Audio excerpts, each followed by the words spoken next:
Hoje eu vou trocar uma ideia com o Lauro Grippa, embaixador head da Polkadot na América Latina. Nesse papo nós falamos de várias coisas extremamente relevantes para os profissionais de tecnologia, mas também para quem está explorando esse universo das criptos. Bora lá!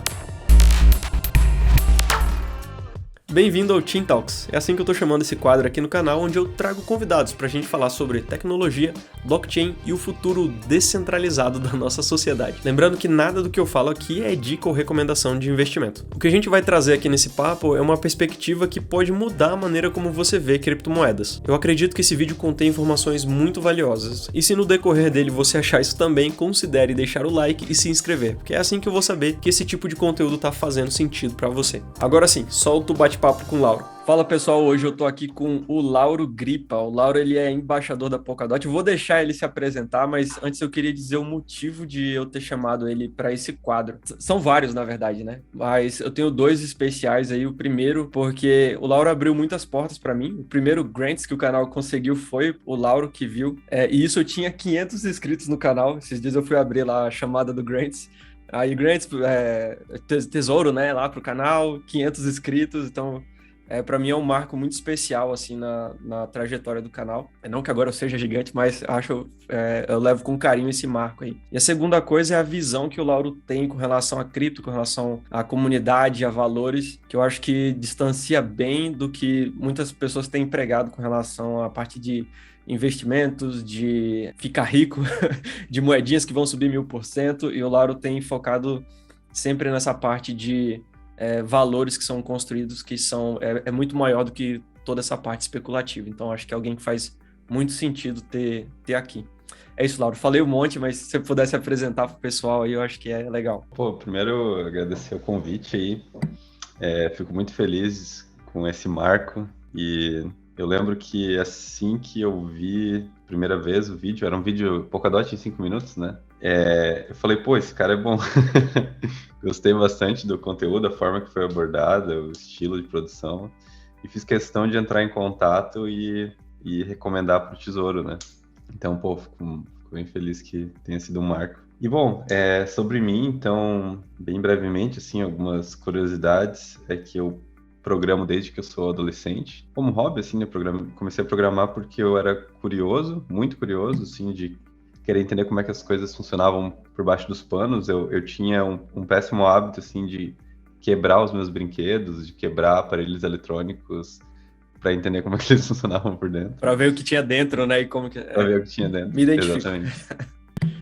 E com o tempo, assim, eu fui me apaixonando pelo código aberto, open source, né? Justamente porque ele era transparente, eu não precisava quebrar nada para ver como é que ele era por dentro, ele era totalmente transparente. E esse caminho de ser apaixonado pelo open source me levou para o Linux e depois, naturalmente, para a Web3, né? Ouvi falar do Bitcoin muito cedo, assim, em 2011, quando eu estava fazendo ciência da computação. Só que eu era muito jovem ainda, muito imaturo para entender as implicações econômicas, então eu levei alguns anos ainda, assim, para começar a realmente me envolver com isso. Mas eu já me identificava muito com a parte, digamos, anarquista do negócio, assim, de ser dono do próprio destino, né? Não sei se faz sentido colocar desse jeito, mas eu sempre, no meu trabalho, na minha vida, eu sempre busquei a autogestão, a autonomia, sempre fiquei incomodado de ter que executar tarefas só porque alguém mandou e eu não concordava com aquilo e tal, né? Então, naturalmente, eu fui caminhando, fui sendo atraído pelo mercado, né, pela Web3, e eventualmente eu comecei a estudar Ethereum, foi lá em 2016, mais ou menos, comecei a investir também pela primeira vez, e comecei a estudar Solidity. Fui mais ou menos pioneiro, assim, nesse sentido, comecei a ensinar Solidity em 2017, e desde então eu só me envolvi mais com isso, assim, e nos últimos anos eu me apaixonei bastante pela Polkadot, também porque, de certa forma, foi o Gavin Wood, o cofundador da Ethereum e da Polkadot, que cunhou o termo Web3 e é o cara que ajudou a criar a visão do que significa o Web3. Então, naturalmente, eu fui atraído por esse caminho também. E hoje eu sou embaixador, líder da língua portuguesa, fundador da comunidade brasileira de Polkadot. E estamos aí, tentando simplificar um pouco um universo que é extremamente complexo. Isso é um fato, cara.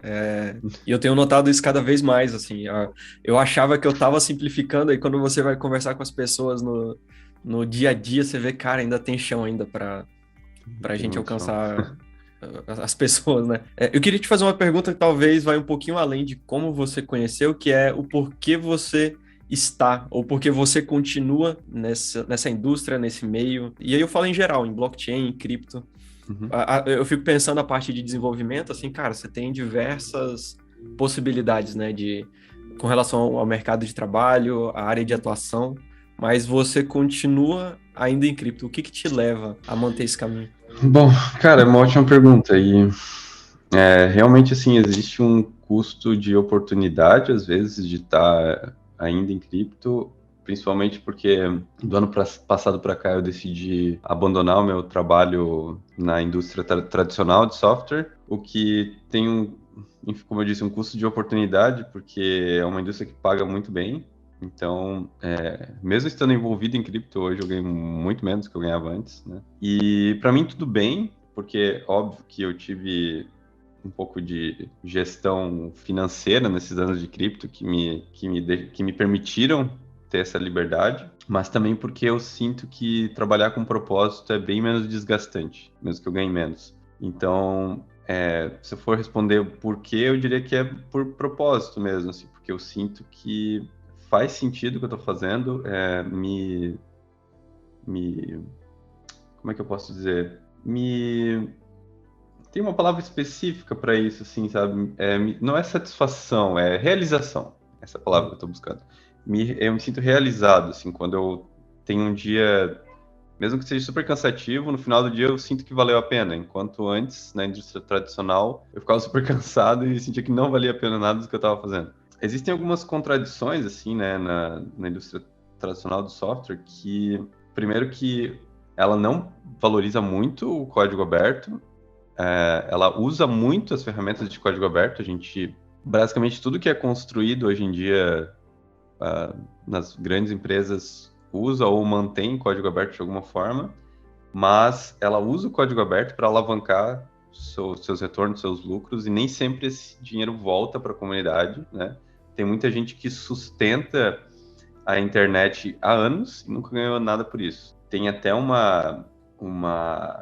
quadrinho do XKCD que eu uso de vez em quando nas minhas palestras, que ele desenhou a infraestrutura da internet e aí ele mostrou como se fosse assim uma gambiarra enorme com uma estrutura super frágil, e aí ele botou uma flechinha assim no ponto que sustenta toda a infraestrutura e diz que fulano desconhecido que mantém uma biblioteca de TCP/IP desde 2003 e nunca recebeu nada por isso. Então, a gente está construindo sistemas muito grandes, muito complexos, que são extremamente frágeis, que podem colapsar em instantes e não pensa na sustentabilidade disso, né? É óbvio que isso ainda é verdade na Web3 também. A gente teve um exemplo bem claro essa semana de que isso ainda é verdade.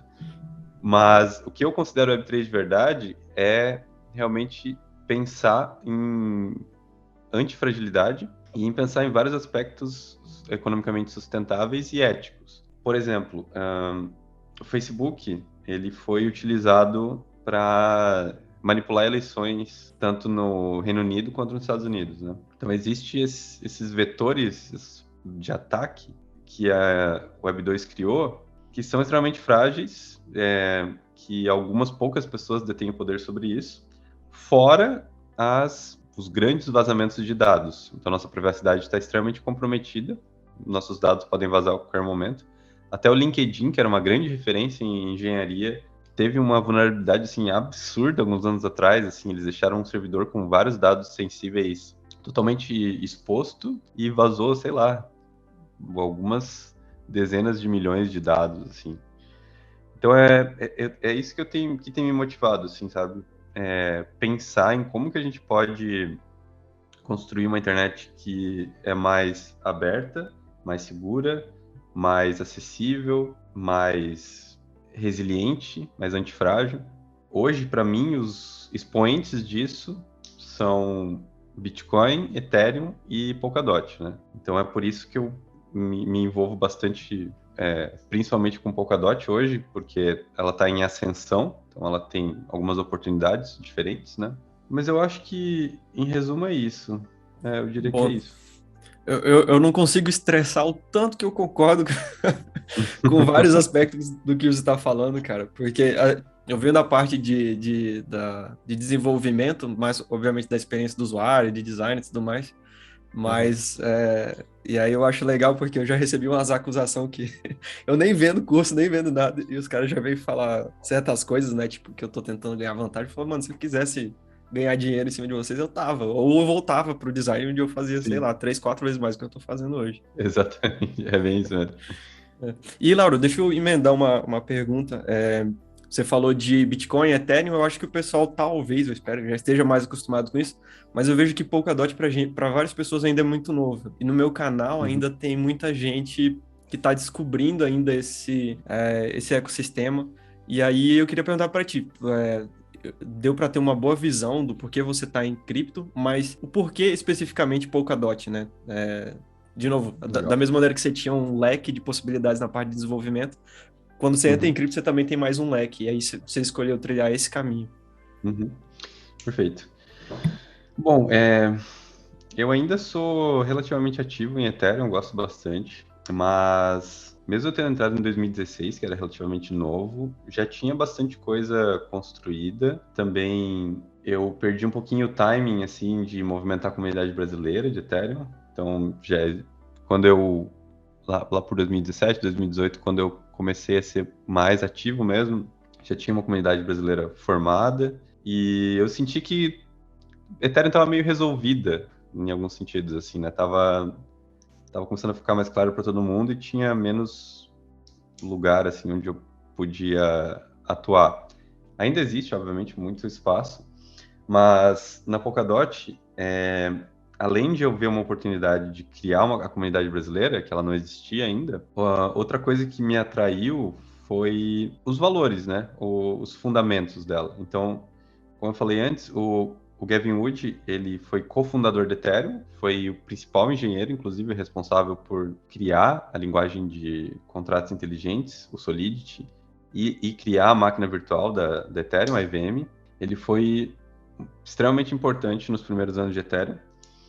E em 2016 ele resolveu sair por alguns motivos, e entre eles, um motivo que eu me identifiquei muito é de que ele queria começar a estudar Rust, que era uma linguagem que estava começando a estar em ascensão, e hoje em dia é uma das linguagens mais amadas por desenvolvedores. Tem uma pesquisa do Stack Overflow, quem é desenvolvedor conhece bem o Stack Overflow, que é feita todo ano, tipo, tentando elencar algumas métricas assim do ecossistema, e o Rust ganhou por 5 anos seguidos como linguagem mais amada.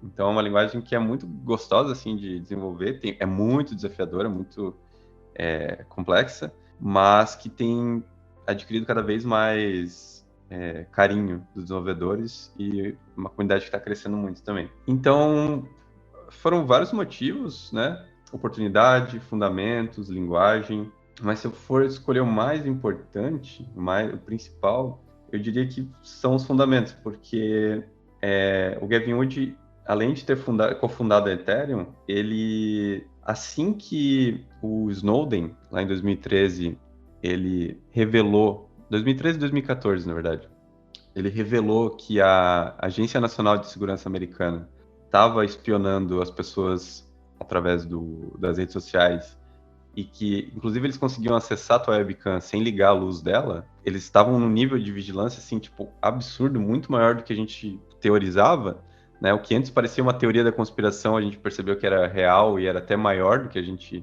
teorizava. O Gavin Wood foi uma das primeiras pessoas a escrever sobre isso, e ele cunhou o termo Web3 nessa época, que ele, inclusive, chamou de internet pós-Snowden, ou post-Snowden Web, primeiro, que era uma internet que precisava ser resistente à censura e à vigilância. Tinha que uma internet que deveria preservar a privacidade e que não deveria deixar isso acontecer em hipótese alguma, né?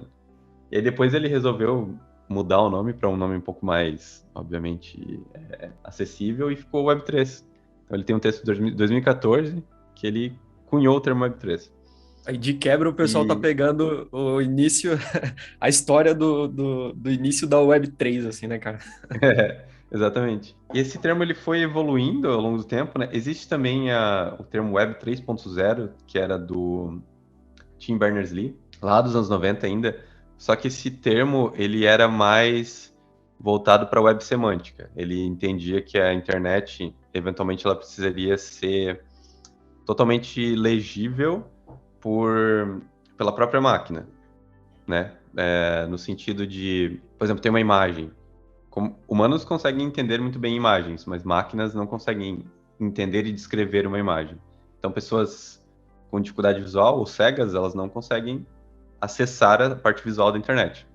Então, a web semântica, ela tem que ser uma internet que é acessível em vários níveis, né? Textual, vídeo, áudio, para ter uma experiência similar para todo mundo. E aí, o que o Gav fez foi cunhar o termo Web3 e, digamos, ressignificar ele para esse contexto novo de que a internet também precisa ser resiliente, descentralizada, segura, resistente à censura, privada, né? Privada no sentido de ter privacidade. E ele formou um leque de coisas. Então, a web semântica, que era a visão do Tim Berners-Lee, entrou como uma parte dos pilares da Web3. Então, hoje em dia, a Web3 e a Web 3.0 são a mesma coisa.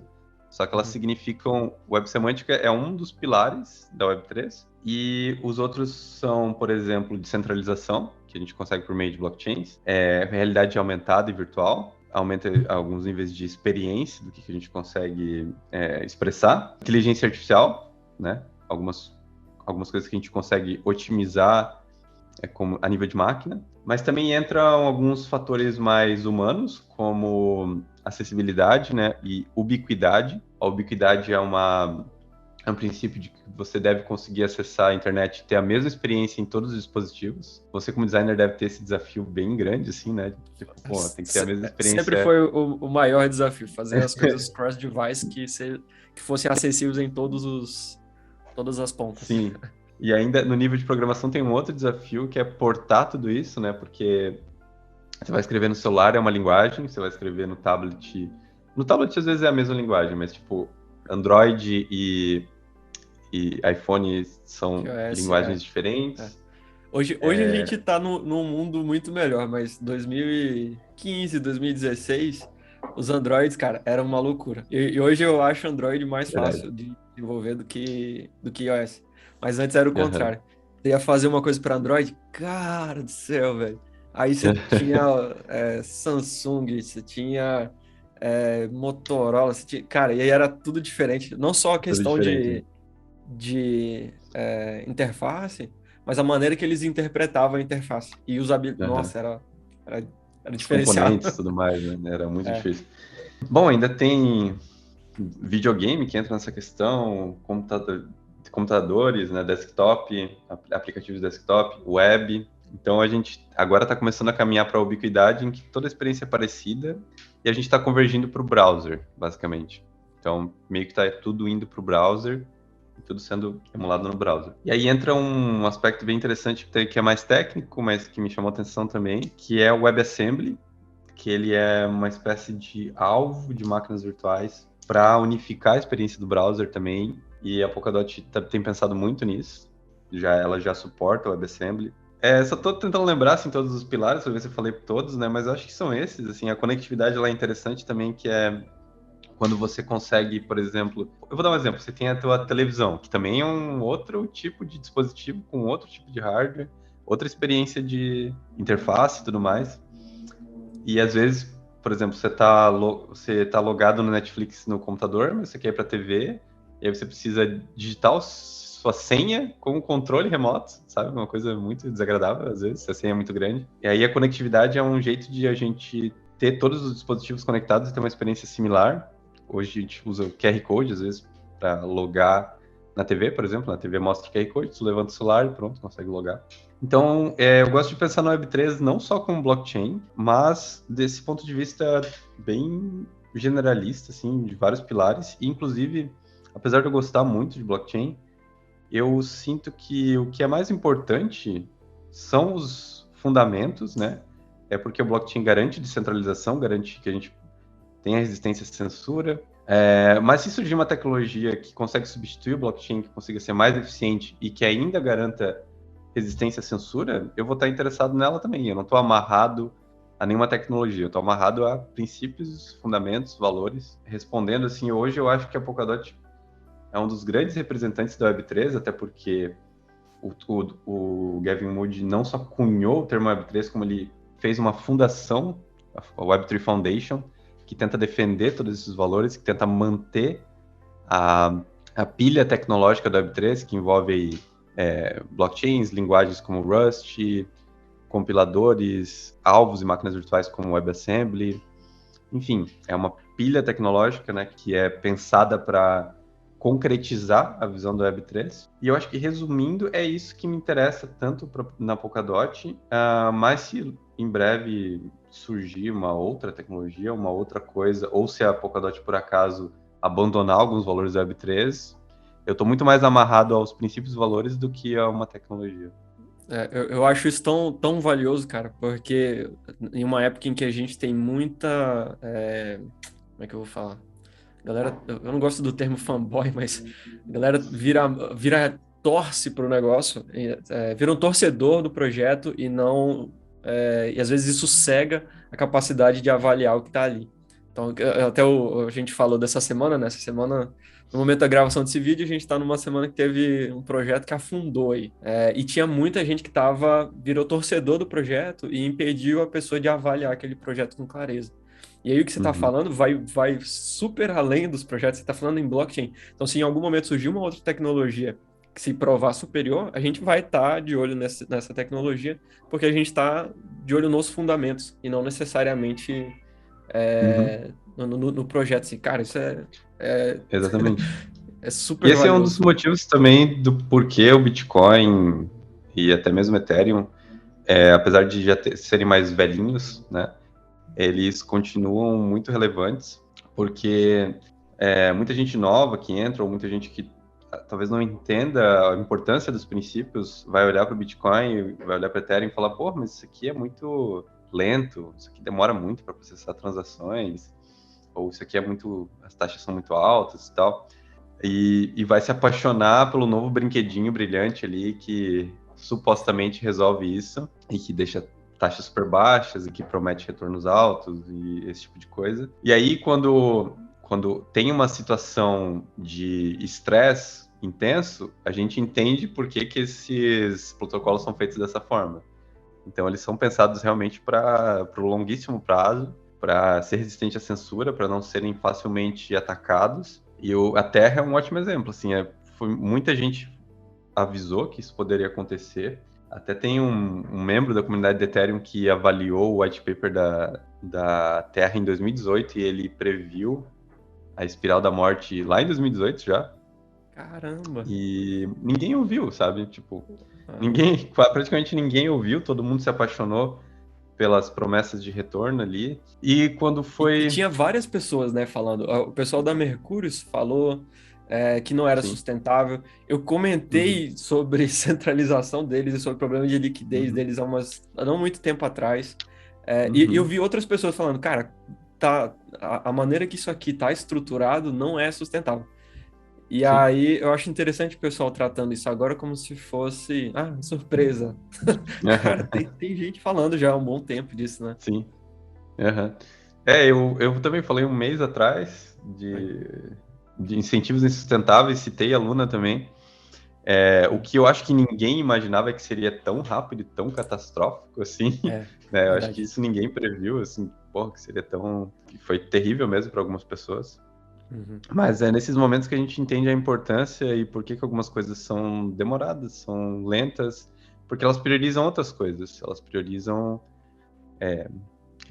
resistência à censura, antifragilidade. Então, e a gente ainda tem um longo caminho para caminhar, assim, para garantir que as tecnologias... Eu acho que tem algumas coisas que a gente pode melhorar até mesmo no Bitcoin para ele se tornar mais mais resistente à censura, mais descentralizado. Sempre tem. Eu não acho que é uma. Nunca existe obra pronta, sabe? Não existe. O Gavin Wood, ele fala disso também. Não existe rede perfeita e dificilmente ela vai ficar perfeita por muito tempo, a menos que ela seja resistente ao futuro também. Que ela possa sempre estar se adaptando. É porque em tecnologia e criptografia a gente tem esse grande desafio de que criptografias ficam obsoletas eventualmente. Então a gente está sempre precisando criar novos mecanismos de segurança, novas criptografias. Então eu acho que é um desafio constante, mas como eu falei, o que me atrai mesmo é isso, assim, são os princípios e eu acho que até, se eu for dar uma dica para quem está começando, é olhar para os princípios e cuidar bastante com o ouro de tolo, são essas coisinhas brilhantes aí que prometem altíssima velocidade, baixas taxas, mas que quando tu abre o motor, tu vê que tá faltando alguma coisa ali, sabe? Que eles tiveram que arrancar alguma coisa que era muito importante para poder ter esse fator aí atrativo. Essa é a próxima pergunta, mas você já mandou super bem, que era se tem alguma lição valiosa que você aprendeu, ou uma dica, né? Talvez o pessoal que também Uhum. tá aí. Isso aí, cara, putz, pra quem tá ouvindo, isso aí vale ouro. Eu acho que eu vou até fazer uns cortes aí pra pôr Instagram e tudo que é outras redes sociais, porque é o ponto principal, eu diria, pelo menos pra mim, Legal. em tudo isso que você tá Uhum. falando. E Lauro, Não, muito bom. pra encerrar, como que você vê o futuro dessa indústria de cripto em geral, de Polkadot? Uhum. Eu não falo de especulação de preço nem nada aqui no canal, mas Uhum. eu penso mais nessa parte de tecnologia e talvez também aí de como que a sociedade, as pessoas interagem com esse tipo de tecnologia.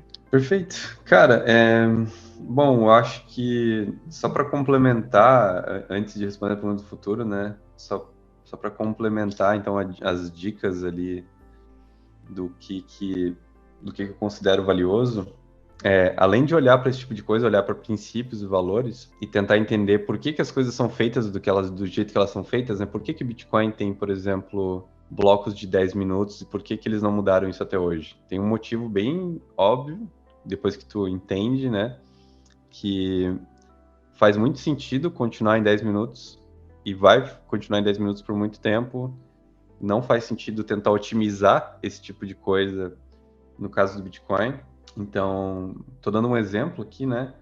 Mas tem várias outras coisas, outros parâmetros assim de blockchains que limitam a sua velocidade, a escalabilidade, e que eles existem por um motivo bem importante, muito importante, que tem tudo a ver com segurança, descentralização, resistência à censura, e no fim do dia tem a ver também com o futuro, porque eles estão pensados para resistirem por muitos anos, para estarem presentes por muitos anos e continuarem relevantes por muitos anos, né?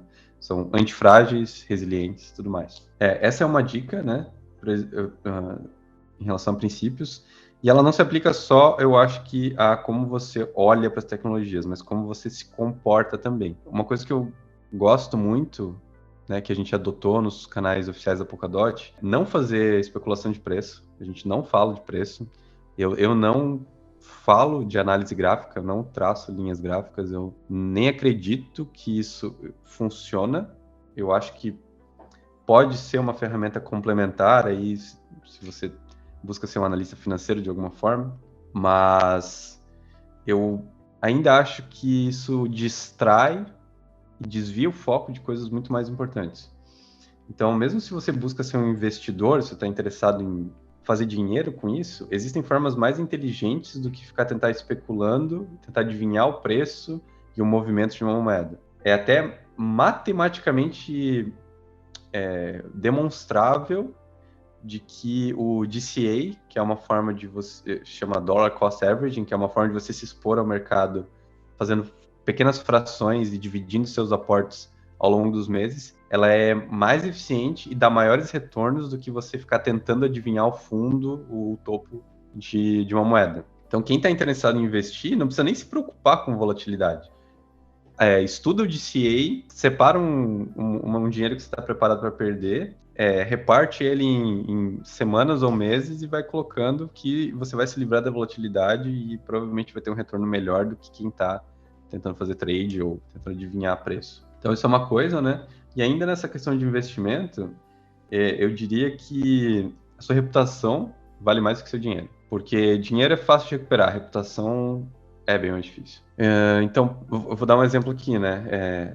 A Terra, né, esse blockchain que essa semana, na semana que a gente está gravando aqui, entrou em colapso, ela tinha um líder que era venerado por algumas pessoas e que ele, inclusive, se comportava de uma forma bastante megalomaníaca e tóxica.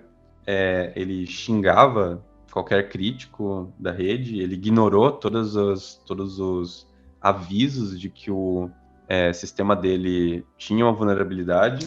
Para ele recuperar a reputação dele, ele perdeu dinheiro, mas provavelmente ele tinha algumas reservas ainda, então o dinheiro ele deve recuperar com o longo tempo.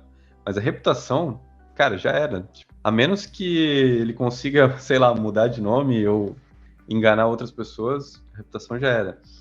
E eu, infelizmente, vejo alguns influenciadores grandes até que cometem esse erro de, às vezes, até usar da sua influência e do seu público, da sua audiência, para manipular mercados. Então, tem alguns casos aqui no Brasil que são bem questionáveis, assim, e que eu acho que não vale a pena, sabe? Tipo assim, beleza, você tá ganhando dinheiro agora, mas, cara, a tua reputação tá se queimando a cada dia e isso vai ser muito mais difícil de recuperar.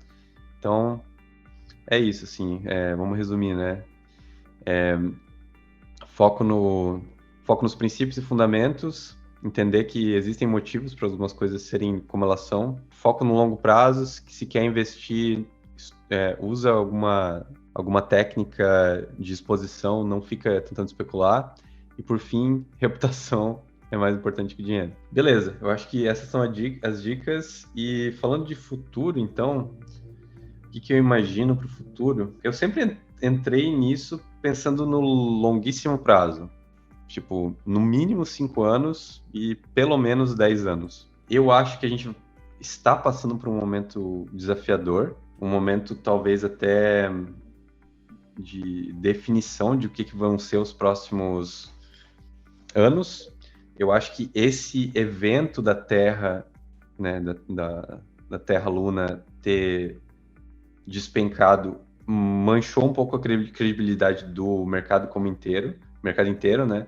A gente, diante da opinião pública, diante do mainstream, cripto ainda não é um consenso, não é nem perto disso. Existem vários críticos, várias pessoas que não querem nem encostar em nada que tem a ver com cripto, justamente porque ainda existe muita coisa que não faz sentido entre os maiores players, maiores moedas em capitalização de mercado, maiores redes, né? Tem muita coisa que não faz sentido, que pode cair, pode despencar da noite pro dia. Então, eu acho que a gente, diante da opinião pública, a gente inclusive deu um passo para trás agora, que a gente vai precisar recuperar. Mas eu acredito ainda muito na importância e existe um motivo bem claro do porquê o Web3 existe. Eu acho que isso não vai mudar. E não é uma questão de, por exemplo, a gente tem que entregar soluções rápido e tal. Não, porque a demanda por soluções descentralizadas, soluções antifrágeis, soluções resistentes à censura, ela vai continuar por décadas e décadas e décadas. Porque isso é muito importante para uma sociedade digital, né? Então, eu vejo isso, como eu falei, muito importante ainda para as próximas décadas até. Falando assim em termos de 5 a 10 anos, eu acho que Polkadot é uma rede muito promissora em trazer escalabilidade e até credibilidade para o ecossistema, porque é uma rede que busca escalar sem comprometer descentralização e é uma rede que acabou de começar. As parachains foram lançadas no início desse ano e o cross-chain entre elas foi habilitado esse mês, agora em maio. Então, acabou de começar, a gente ainda tem muito o que ver. E eu acho que é um futuro bastante promissor. A gente vai ver várias soluções diferentes para esses vários aspectos diferentes da Web3. Conectividade com IoT, ubiquidade vai melhorar muito. A gente vai ter experiências muito melhores que vão ser muito parecidas no videogame, na televisão, no computador, no browser, no celular.